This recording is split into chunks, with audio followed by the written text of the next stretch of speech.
Good morning. Glad that you're here with us this morning. It is always a beautiful morning for us to gather to worship and praise our Lord together. And I hope that you'll be encouraged, maybe challenged a little as we do that.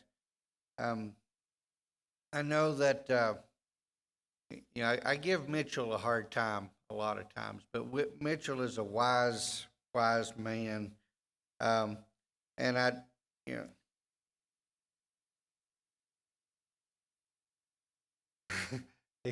Now he's nervous.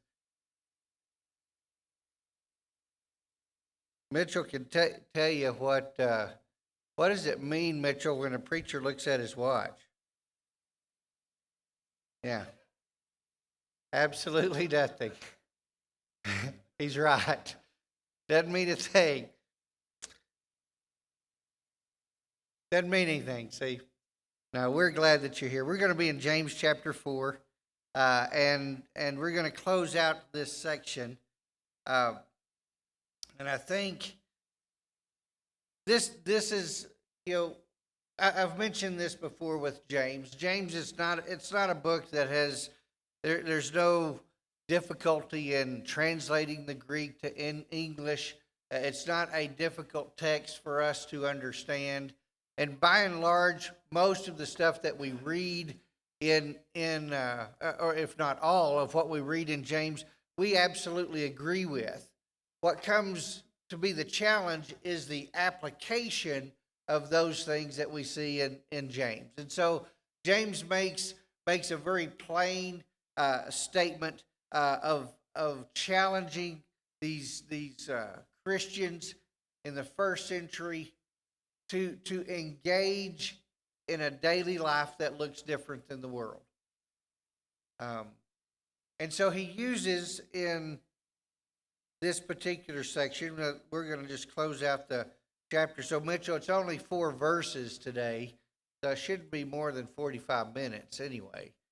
But the starting at verse 13, I want to read that, then I'll share a few thoughts, and then sometime around lunchtime, we'll let the lesson be yours. I have to make sure we go long enough to allow things to cook properly, so.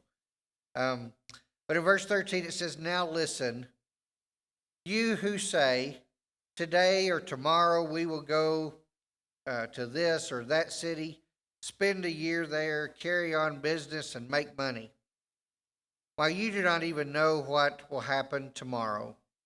What is your life? You are a mist that appears for a little while and then vanishes. Instead, you ought to say, it is the Lord's will.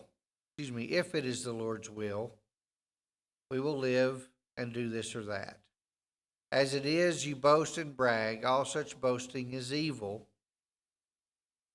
Anyone then who knows the good he ought to do and doesn't do it sins."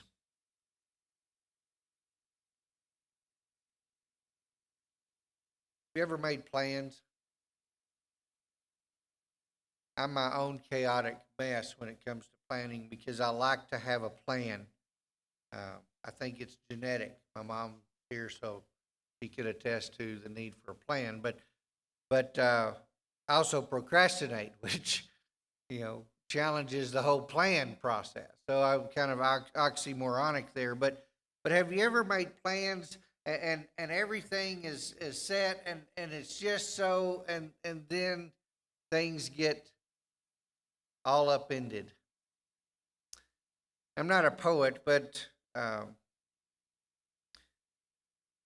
you may recognize, and you may not, a poem by Robert Burns. He was a Scottish farmer, actually, is what he was, and in the late 1700s he wrote some poetry. Now, if you read it in the Scottish dialect, which I've read, and I guess that's English, but I had to find a modern translation to his poem, "To a Mouse." He wrote a poem to a mouse, and probably the one text or the one part of that most people are familiar with is this. Now, again, this is the standard English. This isn't the Scottish uh, translation, but it says this: "But mouse, you are not alone. And proving foresight may be vain. The best laid schemes of mice and men go often askew, and leaves us nothing but grief and pain for promised joy." The poem is about him as a farmer, and as he's plowing the field late in the year, he upends a nest, a mouse nest, and he realizes that he's probably disrupted their little world, their life for winter. The plow hits the nest, and the mice go scattering, and you and I, we probably do not spend a great deal of time thinking about mice and their plight.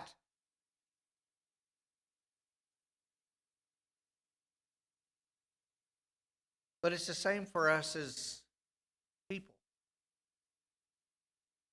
The little mouse had stored up its stuff. It had its little nest made. It had its little leaves and little grain seeds and all whatever was in there. And I don't want to over personify that. But its life was set. It had a plan. It was ready for winter. And a plowshare upended its world.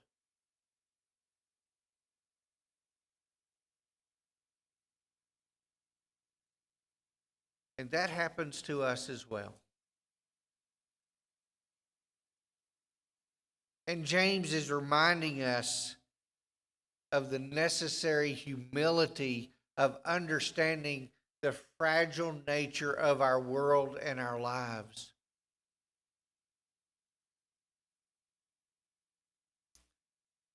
And so, as I struggle at times with planning, and the argument here, quite honestly, James is not opposed to planning at all. I mean, we look at God. You know, plans are not bad. It's not bad to plan. It doesn't mean that you have a lack of faith or a lack of trust. Um, God made plans. You remember when Peter began to preach after Jesus' death, he told them that God had planned for Jesus to come as a sacrifice for the sin of mankind from the beginning. God had a plan in place. Before man had been created, God made plans.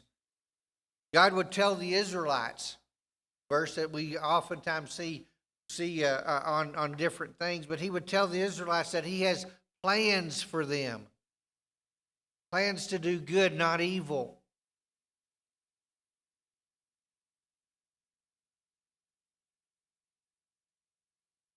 Making plans is not the sin, but sin is the conclusion of this teaching. So what is James trying to teach us here? As we come back to the text, we realize that the sin is when we treat the future as if we have control over it. And you may not realize, I mean, we do that so casually, maybe not even intending or recognizing that is a sin for me to just say, well, this is what I'm going to do tomorrow.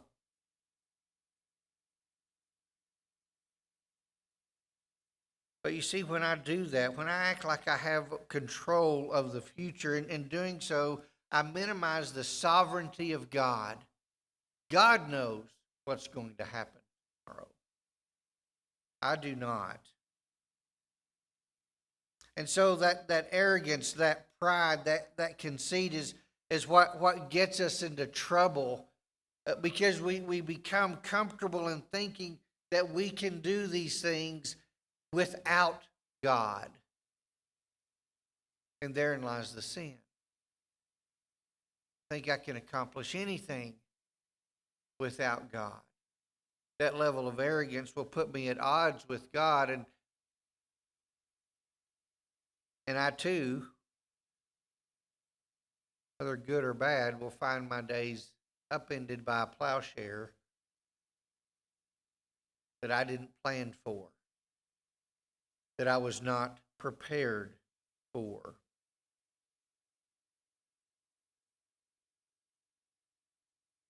Making plans without God involved, making plans without God's will directly is a concern, and that's the thing that he says that he's talking about here.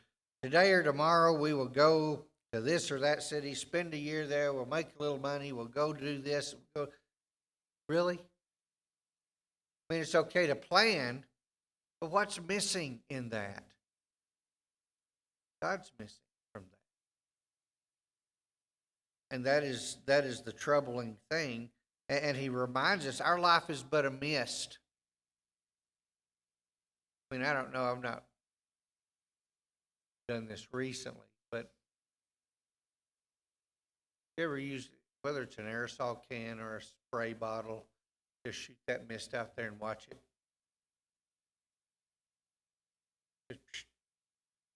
It's pretty cool for that burst, that moment, and then it's gone. And that little somewhere between 0 and 100 years for most of us. That's it.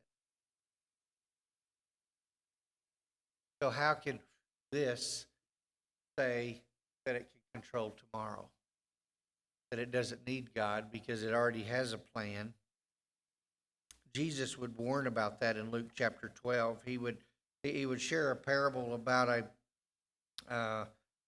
a guy who wanted to store up for himself, and so it's a kind of a warning. The parable is a warning against, excuse me, the desire to store up things for self instead of being rich towards God. And so you have this farmer whose land just produces amazingly well.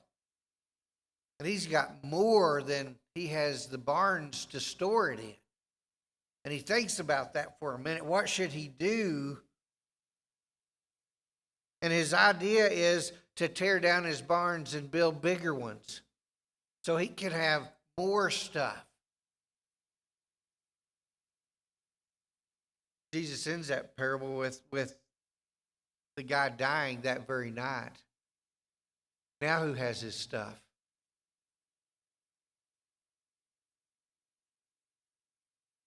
The problem was the man's desire for things and not understanding the appreciation or the simplicity of understanding the appreciation of what he had. In Randy's prayer a while ago, he said, "Thank you for today." That's where we are.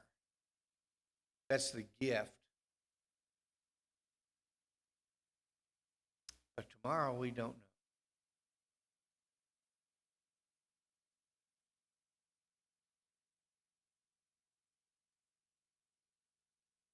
When you decide things in your life, is God a part of that? And I think we have to be careful because I think sometimes my temptation is to make the plan and then ask him to bless it.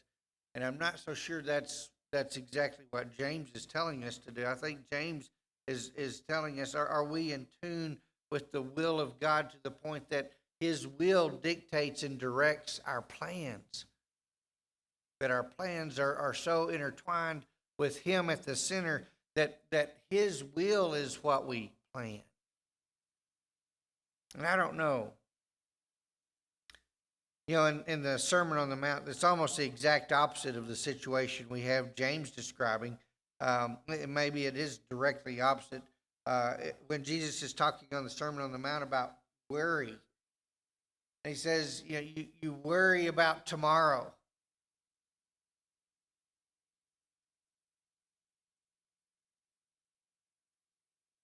And the reality is, whether you worry about tomorrow, what are you going to do with that hour? If you could worry enough to gain an hour, what would you do with that hour? You'd probably worry about that. That's our nature. And so you've got one side, people worrying about tomorrow, and the other side planning it as if they're in control of it. And the end result for both is the same. You don't know what tomorrow holds. You don't have any idea. You have no control over tomorrow.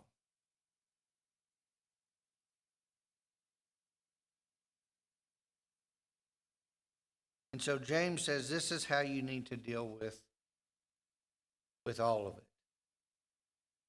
If the Lord wills. It's a statement of surrender, isn't it? Surrender to the Lord, that ultimately He makes that final decision. When you look at Jesus praying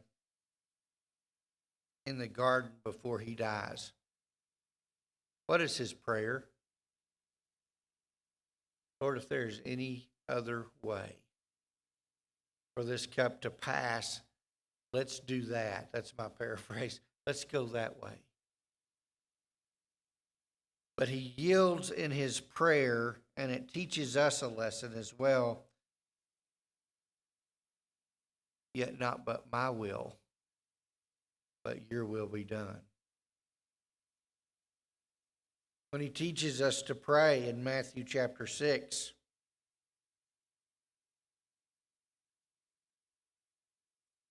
He says that we should say, let your will be done on earth as it is in heaven. What happens in heaven? Whatever God wills. What happens on earth? Well, that should be the same. And in the world, that's right. I mean, the world is crazy.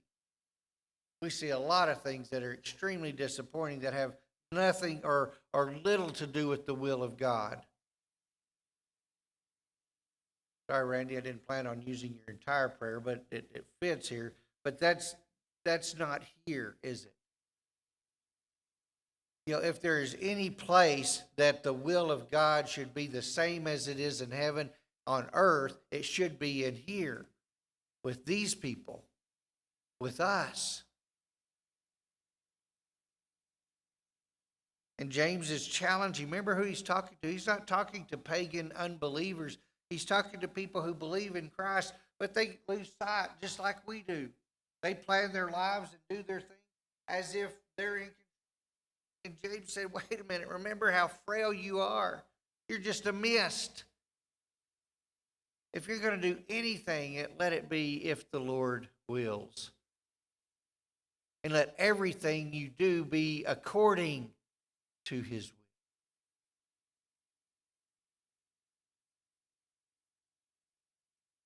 So if I desire something, if I desire to make a business plan or to start a new ministry or to do anything, let it start with the desire to say, if the Lord wills, this is what we'll do.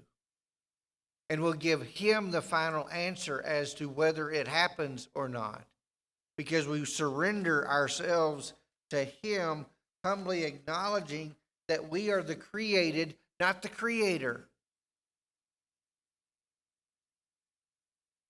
When our attitude is centered on God, His will, His desires, His goals, then our plans are not nearly as big as we might think.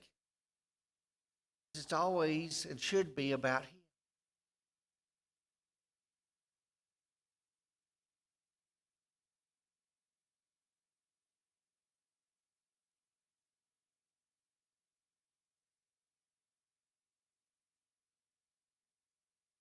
So will I surrender my own view of control to a better view of God being control? I think there's a freedom that comes when I don't view myself as big as God. Pressure's off.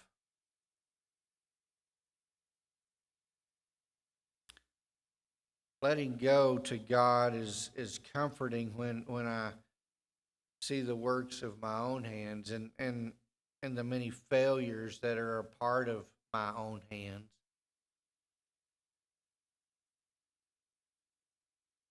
Whether it is my prayer in life, my prayer in business, my prayer in any aspect of my life, let it be, if the Lord will.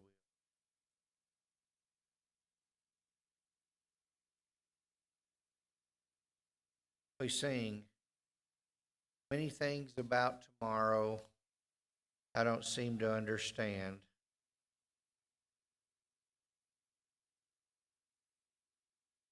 But I know who holds tomorrow. I know who holds my hand. See, I think there's something to that very keen to us as Christians. And it's an appreciation and an acceptance of the sovereignty and the manifest glory of God in our lives, or not. Learning to surrender to His will. That's not always.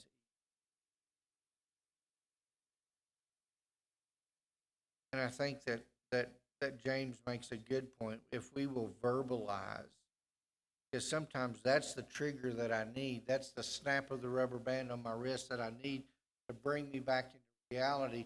If I can verbalize, Lord willing, we'll do this tomorrow. If it is His will, we will plan to do this or that.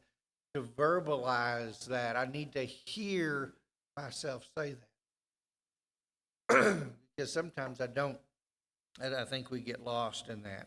Because I don't know what tomorrow will bring.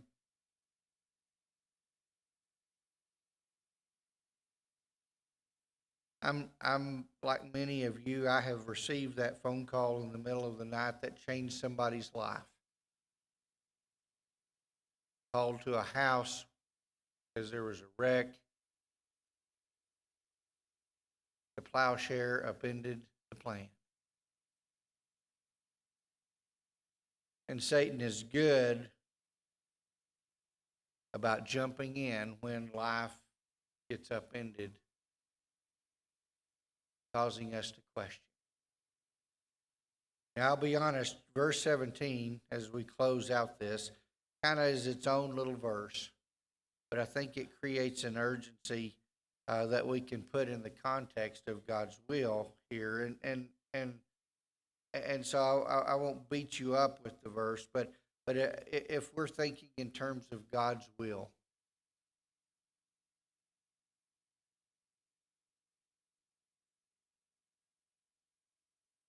and then I come to verse 17. Anyone then who knows the good he ought to do and doesn't do it, sin. We sin to you because you knew different.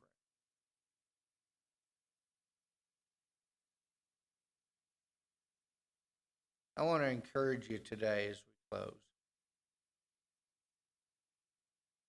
As you look at the plans you've laid out for the future, rest assured there'll be things that happen that are unplanned. That's the nature of life. With 6 billion people on the planet making a lot of decisions, there's going to be things that collide with that kind of complexity. But as you look at your plans,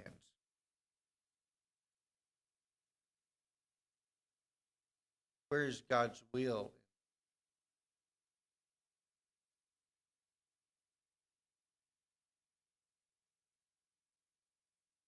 Life is short, but a mist, NIV says, but a vapor. Life is short. And in that brevity that we call our lives, our lifetimes, let His will be seen in our lives. Let us be able to pray as Jesus did, not my will, but yours be done, and surrender to that. Because don't you know when Jesus was hanging on the cross, he's like, wait a minute, this really wasn't what I had planned. I prayed, Lord, you were supposed to create a way out, and yet there's no way out. And And that's where we see the true nature of the love of Christ for us. Because he didn't take matters into his own hands at that moment.